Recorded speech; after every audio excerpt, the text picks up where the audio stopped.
Hello and welcome to what I think is video diary number 4.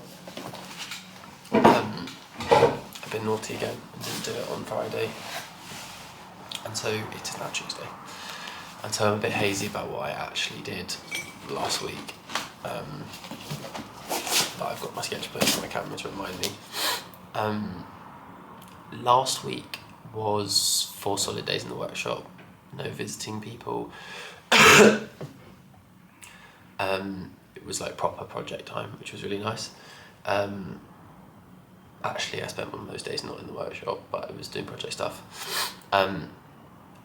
Last week was quite a big week, I think, because on Monday I finished the work on one of these, which I ended up really liking the look of.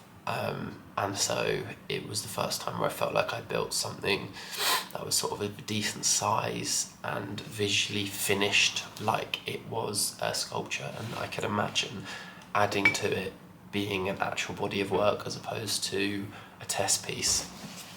And so what I started with, down there, was this one. And so I had started on it on the week before, but I don't think I hadn't finished it. So this is the piece here. It's got 2 plain sides that are square to each other here, and that is to signify the like the carpenter's mark or the maker's mark. And these 2 clear sides are sort of meant to be indicative of like the potential of the wood and how gorgeous this timber actually is. This is where a knot was, and this and therefore where a branch would have been growing out, and where dieback would have entered the tree, because the dieback starts on the leaves and works its way down through the branch, and so this and causes blackening. And so this circle here that you can see, I hope it shows you, yeah, you can see that the knot's there where the branch would have grown out like this, and so this is sort of to signify the entrance of the blackening and the disease into the tree. And what kind of something crazy happened was that it's got this sort of memory, this pink ring of where I burnt the ash tree, of where I've burnt that piece of ash, and it's, you can see it's happened all along the face that I've burnt here. There's this pink line running, which is just sort of one of those amazing things that you don't realise is going to happen. And it really adds to the piece in this sort of way that the piece is mark making itself, which is just one of those great things. And then these 2 sides are cleft and scorched and waxed and sort of ebonized as well, and they are meant to signify this raw form of the tree that gets split and burnt for firewood. And I guess in a way you're meant to be showing that this is what you want and that this is what you don't want, but in the sort of spirit of sculpture being gorgeous or wanting to make things that look nice and are finished well, like the ugly side is actually nicer than this side. But I guess it's not meant to be ugly, it's just meant to sort of show what happens to it, and this is, I think, a good visual representation of a piece of wood that is destined for firewood. It's cleft in the same way, mostly, and it's scorched to represent the fact that it's been fired. And so, yeah, I was like, fuck, I actually really like how this has come out, which was a super nice surprise. And then I went on to do this one. And this one I left the bark on the back because the piece just wasn't big enough, basically, to cleave another side. And the way, it was a real lesson in, like, I thought that was, this one back here was the way that things should be made.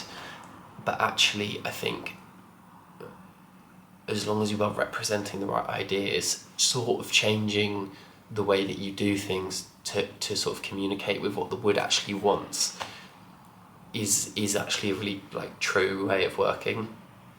And so and this is an example of where that happens and it creates something nicer,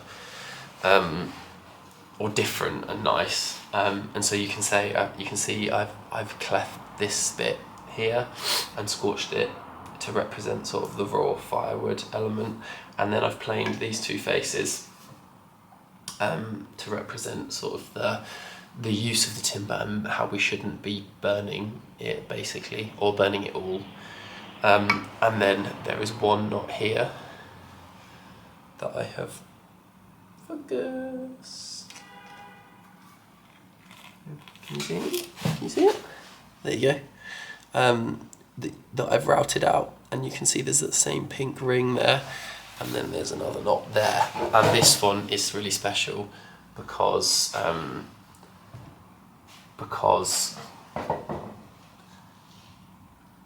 there's that sort of bulge in the tree, and that the branch is obviously created that bulge in the tree, and the routed circle signifying the entry of the disease sort of complements it. And so I was really happy with how these start turning out. And then let me just put these down. Yeah, and then I set them on a level surface and ran the level up here and scribed around the bottom, and so they stand fairly level, which is also another nice, like, them not being so raw and them having this element of like crafty finishedness to them. And I actually went to an exhibition last weekend, so the weekend before that before I'm talking about this, and it was at Charleston in Lewis, and they had 2 exhibitions on, and they had Jonathan Baldock exhibition, which was quite a lot of textile stuff, sculpture, quite colourful, very simple. And then they had this other exhibition that was Bloomsbury Group sort of fashion exhibition, some old fashion, some new fashion, some painting, blah blah blah.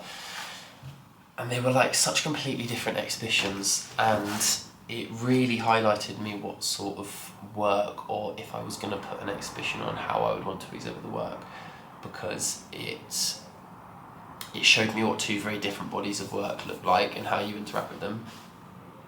And the Jonathan Baldock exhibition was this like visually instantly stunning work, well made.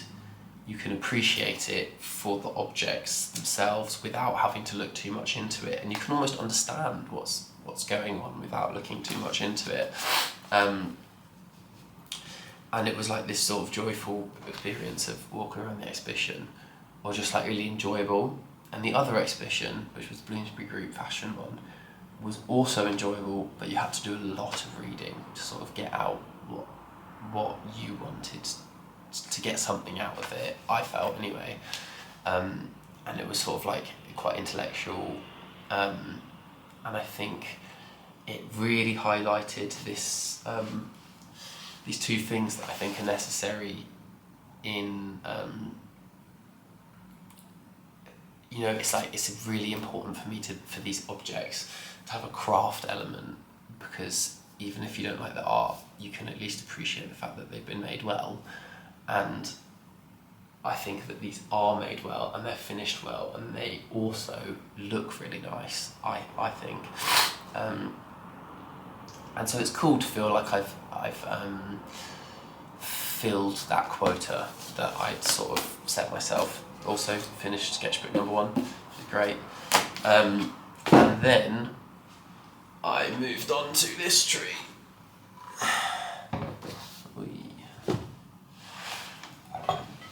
And so this was a much more figured piece of ash, which is really cool, because those just had like 1 or 2 knots in each face. And this one, you can see I've cleft this side and scorched it, and I've cleft this side and scorched it, and then I planed this face flat, and then I basically milled it on the bandsaw, referencing that planed face that I milled flat. And you can see here we've begun to overlap circles, which I think is kind of a cool look, because there was more than 1 branch in there.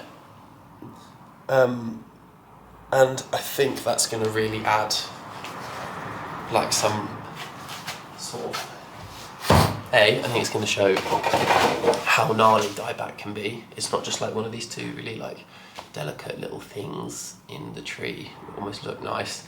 You can see how it can start to ruin a timber, and sort of like visually interrupt so much that you wouldn't bother using it, whereas this maybe there'd be a little knot and you'd think, oh, we still use that.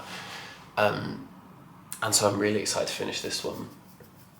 So the other thing that I did that was really long was I basically did like an admin day last week, sort of photographing old pieces of work that I hadn't photographed, updating the sketchbook, doing some drawing responses, and the longest of all, go through The Ash Tree by Oliver Rackham and sort of scanned in all the quotes and made a really long file basically on them, and from the Epitaph of the Ash by Lisa Sampson. And that is a really nice way of now having all of that sort of information, and there's loads of ideas in there, sort of work ideas, my ideas, based off of the research that they've done. That is just nice not to be in a book in my bedroom. It's nice to have the scans, really concise version of the bits that I find interesting in my sketchbook to reference back to. So yeah, I also started doing a little bit of experimental drawing with these drawings. I mean, you know, they're obviously shit, but fun. And the idea of started to create an idea of how I want to photograph the work is really important as well. So I'm thinking about a grey wash backdrop with a sort of lighter grey and then darker grey polka dots on it to symbolise that ring of ash, of dieback that's infected the tree. I think has become such a strong part of what I want, a strong part of the work I've created so far. And so it's cool to imagine sort of like the back end of the project where you're photographing the work. It's nice to think that I'm not totally in like a new developmental stage, although I am in loads of respects. It's nice to think that I'm also thinking about or having ideas about how you might begin to finalise these things. So I think that is me for this week, and I will see you next week.